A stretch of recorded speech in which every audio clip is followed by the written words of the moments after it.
আসসালামু আলাইকুম। গত ভিডিও টিউটোরিয়ালে আমরা মাইক্রোসফট ওয়ার্ডের ক্লিপবোর্ড এবং ফন্ট রিবনের বেশ কিছু টুলসের ব্যবহার শিখেছিলাম। তো আজকে আমরা নতুন বেশ কয়েকটা টুলস সম্পর্কে জানব। তো আমরা প্রথমত হচ্ছে আমাদের এই কম্পিউটারের সি ড্রাইভের মধ্যে আমাদের নামে যে ফোল্ডার তৈরি করেছিলাম সেই ফোল্ডারের মধ্যে চলে আসছি। আসার পর দেখেন এখানে ওয়ার্ড নামে একটা ফোল্ডার আছে আমাদের। এই ওয়ার্ডের মধ্যে আমরা ক্লাস 1 নামে একটা ফাইল তৈরি করেছিলাম। তো এর মধ্যে হচ্ছে আমরা বিভিন্ন কাজ করেছিলাম। তো আজকের জন্য আমরা আরেকটা নতুন ফাইল তৈরি করব। তো নতুন ফাইল তৈরি করার জন্য আমরা ফাঁকা জায়গায় কার্সার রাখবো, রাইট বাটনে ক্লিক করব, নিউতে যাব, মাইক্রোসফট ওয়ার্ড ডকুমেন্টে আসলাম। আসার পর এটার নাম দিলাম সাপোজ ক্লাস 2। তো এবার আমরা কি করব, এর উপরে কার্সার নিয়ে যেয়ে ডাবল ক্লিক করব। তো আমাদের ফাইলটা ওপেন হয়ে গেল। তো গত ভিডিওতে আমরা এখান থেকে এই টুলসগুলো সম্পর্কে জেনেছিলাম, তারপর বোল্ড, ইটালিক, আন্ডারলাইন এগুলো শর্টকাট সম্পর্কে জেনেছিলাম। তো আজকে আমরা সাবস্ক্রিপ্ট, সুপারস্ক্রিপ্ট, এখানে ফন্ট কালার, এই রিলেটেড কিছু টুলস সম্পর্কে জানবো। ক্লিয়ার ফরম্যাটিংটা শিখবো আজকে। তো প্রথমত হচ্ছে আমরা এখানে সাপোজ পানির সংকেত হচ্ছে H2O, তাই না? আমরা এটার ফন্ট সাইজটা বড় করব। তো আমরা যেটা অলরেডি শিখেছি এটাকে সিলেক্ট করে কিবোর্ড শর্টকাট কমান্ডের মাধ্যমে কন্ট্রোল শিফট তারপর গ্রেটার দেন দিলে এই ফন্ট সাইজটা বড় হয়ে যায়। অথবা আমরা যদি এখান থেকে এই যে গ্রো ফন্ট সাইজ বা ইনক্রিজ ফন্ট সাইজে ক্লিক করলেও এই ফন্ট সাইজটা বড় হয়। তো এবার আমরা চাচ্ছি যে এই দুইটা আসলে পানির সংকেতের যে এই দুইটা সাধারণত নিচেই থাকে বা সাবস্ক্রিপ্টে থাকে। তাহলে আমাদের এই দুইটাকে কি করতে হবে, সাবস্ক্রিপ্টে নিয়ে যেতে হবে। তো আমরা যেহেতু শুধু দুইটাকেই সাবস্ক্রিপ্টে নেব, তাহলে আমরা শুধু দুইকে সিলেক্ট করব।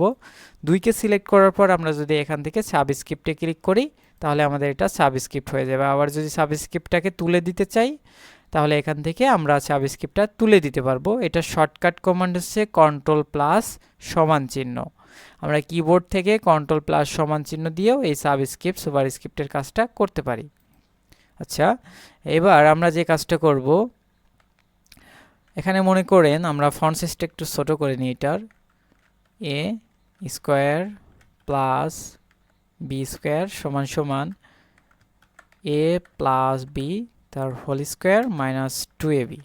আচ্ছা, এখানে দেখেন এটা বড় হাতের আছে, তাই না? আমরা এগুলোকে সিলেক্ট করে আমরা অলরেডি শিখেছিলাম লোয়ার কেস কীভাবে করতে হয়। এখান থেকে যে চেঞ্জ কেসে যাওয়ার পর লোয়ার কেস করে দিলে কি সবগুলো আমাদের ছোট হাতের হয়ে গেল।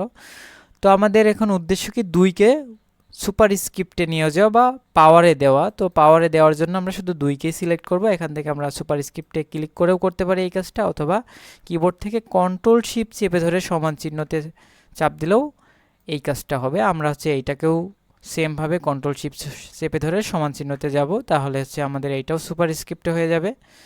তো তারপর আমরা এই দুইটাকেও সুপার স্ক্রিপ্টে নিয়ে যাব। তাহলে শুধু এই দুইটাকে সিলেক্ট করে কন্ট্রোল শিফট সমান চিহ্নতে প্রেস করলে এই দুইটাও হচ্ছে আমাদের সুপার স্ক্রিপ্টে হয়ে যাবে। তারপর এখানে রয়েছে দেখেন টেক্সট ইফেক্ট। তো আমরা হচ্ছে এই লেখাটাকে সিলেক্ট করে যদি এরপর কোনো ইফেক্ট দিতে চাই, এখানে দেখেন বিভিন্ন টাইপের ইফেক্ট থাকবে। তো এটা আমি নর্মাল একটা টেক্সট নিই। আচ্ছা, তো এই মুহূর্তে এটা কাজ করছে না। আচ্ছা, আমরা এটা একটু পরে দেখব। তো আপাতত আমরা আরও বেশ কিছু টুলসের ব্যবহার এখান থেকে দেখে নিই। তো আমি এখান থেকে কিছু টেক্সট নিয়ে আসি। লোরেম স্প্যাম, আমি হচ্ছে গুগল থেকে হচ্ছে আমি বেশ কিছু টেক্সট নিয়ে আসবো বিভিন্ন ওয়েবসাইট থেকে, সরি। তো এখান থেকে হচ্ছে আমি এই লেখাটাকে, আমরা জানি অলরেডি কন্ট্রোল সি দিলে কপি হয়। তো আমরা এখান থেকে এই লেখাটাকে সিলেক্ট করে কন্ট্রোল সি যদি দিই তাহলে আমার এই লেখাটা কপি হয়ে যাবে। আমি এখান থেকে জাস্ট এখানে কন্ট্রোল ভি দিয়ে পেস্ট করে দিচ্ছি। আমরা ফন্ট সাইজটা একটু ছোটো করব। ফন্ট সাইজ ছোটো করার জন্য কন্ট্রোল শিফট চেপে ধরে লেস দেন দিলেও ফন্ট সাইজটা ছোটো হয়। তো আমরা হচ্ছে এটাকে একটু জুম ইন করে নিই।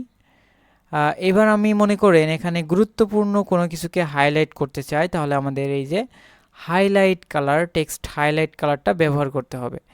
তো আমি এই লেখাটাকে জাস্ট সিলেক্ট করলাম। সিলেক্ট করার পর এখানে রয়েছে দেখেন টেক্সট হাইলাইট কালার। এবার টেক্সট হাইলাইট কালারের পাশে যে অ্যারো চিহ্ন রয়েছে এই অ্যারোতে ক্লিক করব।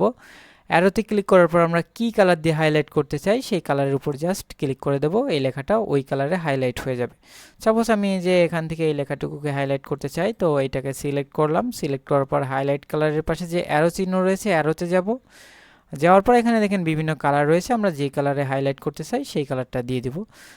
তো এবার যদি আমরা হাইলাইট কালারটাকে বাদ দিতে চাই তাহলে সেমভাবে এই লেখাগুলোকে সিলেক্ট করব, সিলেক্ট করার পর এখান থেকে আমরা অ্যারোতে যাব, যাওয়ার পর নো কালার করে দিলে এই লেখাগুলো হাইলাইট থেকে বাদ হয়ে যাবে। তো আমরা যদি এইটাকেও হাইলাইট থেকে বাদ দিতে চাই তাহলে এই লেখাটাকে সিলেক্ট করতে হবে, সিলেক্ট করার পর এখান থেকে আমরা নো কালার করে দিব, তাহলে আমার এই লেখাটাও হাইলাইট থেকে বাদ হয়ে যাবে।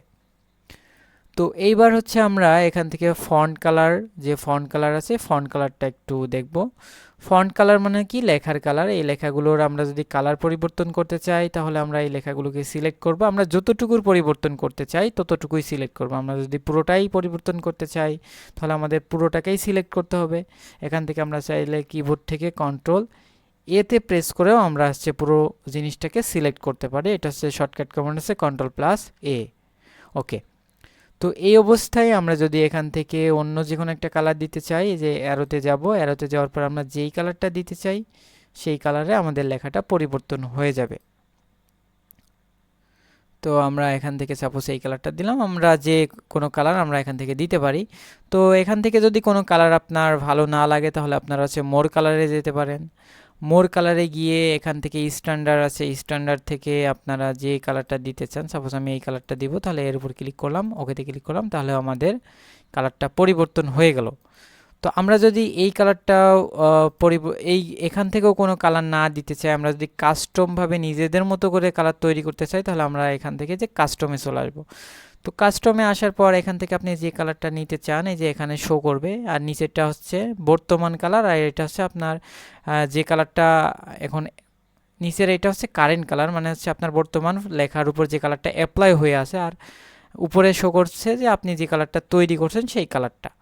তো এবার এই কালারটা আপনি চাইলে এখানে ঘনত্ব কম বেশি করতে পারেন, ডিপ করতে পারেন, করলে দেখেন এর একটা কালার কোডও তৈরি হচ্ছে। আপনি চাইলে কালার কোডও আপনার মতো করে দিয়ে কালার তৈরি করতে পারেন। দেন যদি ওকেতে ক্লিক করি তাহলে হচ্ছে আমাদের এই লেখাটা এই ফন্ট কালারটা চেঞ্জ হয়ে যাচ্ছে। তো আশা করছি আপনারা বুঝতে পারছেন এগুলো কিভাবে কাজ করে। তো গত ভিডিওতে সম্ভবত আমি হচ্ছে ক্লিয়ার অল ফরম্যাটিংটা দেখাইনি, তো আজকে আমি আপনাদের এইটা দেখাই দেব। তো আমি এই লেখাগুলোর উপরে বেশ কিছু ফরম্যাট অ্যাপ্লাই করি, আমি এটাকে বোল্ড করি, এটাকে ইটালিক করি, এই লেখার ফন্ট স্টাইলটা পরিবর্তন করি। ওকে, তো এখন দেখেন এই লেখাগুলো একটা ফরম্যাটে চলে আসছে। তো আমি চাচ্ছি এই লেখাগুলোকে একদম আগের অবস্থায় নিয়ে যেতে, তাহলে আমার এখান থেকে ক্লিয়ার ফরম্যাটিংটা ব্যবহার করতে হবে। তো ক্লিয়ার ফরম্যাটিংটা যদি ব্যবহার করতে চাই তাহলে এই লেখাগুলো সিলেক্ট থাকা অবস্থায় আমরা যদি ক্লিয়ার অল ফরম্যাটিংয়ে ক্লিক করি তাহলে আমাদের এই লেখাগুলো একদম আগের অবস্থায় চলে আসবে, নর্মালি আমরা লিখলে ডিফল্টভাবে যেভাবে থাকে। তো এইটাই ছিল আর কি ক্লিয়ার ফরম্যাটিং। আশা করি আপনারা বুঝতে পারছেন। তো আপনাদের অলরেডি আমরা মাইক্রোসফট ওয়ার্ডের ক্লিপবোর্ড রিবন এবং ফন্ট রিবন এর সকল টুলস সম্পর্কে আলোচনা করছি। তো আশা করছি আপনারা এই বিষয়গুলো ভালোভাবে প্র্যাকটিস করবেন এবং শর্টকাট কমান্ড সহ প্র্যাকটিস করবেন, কেননা দ্রুত কাজ করার জন্য শর্টকাট কমান্ডের কোনো বিকল্প নাই। তো অবশ্যই আপনারা শর্টকাট কমান্ড সহ প্র্যাকটিস করবেন। এবার হচ্ছে সর্বশেষে আমরা যে কাজটা করব সেটা হচ্ছে আমাদের এই ফাইলটাকে সেভ করব কিভাবে। ফাইলটাকে সেভ করার জন্য আমরা এই যে বাম সাইডে যে ফাইল ট্যাব আছে বা ফাইল মেনু আছে এখানে যাব, যাওয়ার পর এখানে রয়েছে দেখেন সেভ, এই সেভে ক্লিক করলেও হবে, অথবা কিবোর্ড থেকে যদি আমরা কন্ট্রোল চেপে ধরে এসে প্রেস করি তাহলেও আমাদের এই ফাইলটা সেভ হয়ে যাবে। তো সেভ হয়েছে কিনা চলেন আমরা চেক করে দেখি। আমরা এটাকে কেটে দিই, কেটে দেওয়ার পর এটাকেও কেটে দিচ্ছি। দেখেন আমাদের যে ক্লাস 2 নামে যে ফাইল ছিল সেইটাকে ওপেন করবো, এর উপর কার্সার নিয়ে যে ডাবল ক্লিক করছি। তো দেখেন ক্লাস 2 এর ভিতরে আমরা যে অবস্থায় সেভ রাখছিলাম সেই অবস্থায় সেভ হয়ে আসে। এটাকে যদি আমি একটু পরিবর্তন করি, সাপোজ এটাকে বোল্ড করছি, বোল্ড করে কন্ট্রোলে যে সেভ দিচ্ছি, এবার এটাকে ক্লোজ করে দিই। এবার এটাকে আবার ওপেন করে দেখি, দেখেন আমরা যে এটা বোল্ড অবস্থায় সেভ দিছিলাম সেই অবস্থায় আমাদের এই ফাইলটা সেভ হয়ে আসে। তো আশা করছি আপনারা বিষয়গুলো বুঝতে পারছেন। তো আপনারা এই টপিকগুলো বেশি বেশি বাসায় প্র্যাকটিস করবেন। আগামী ক্লাসে আমরা প্যারাগ্রাফ রিবনের টুলসগুলো সম্পর্কে আলোচনা করব। তো সবাইকে ধন্যবাদ।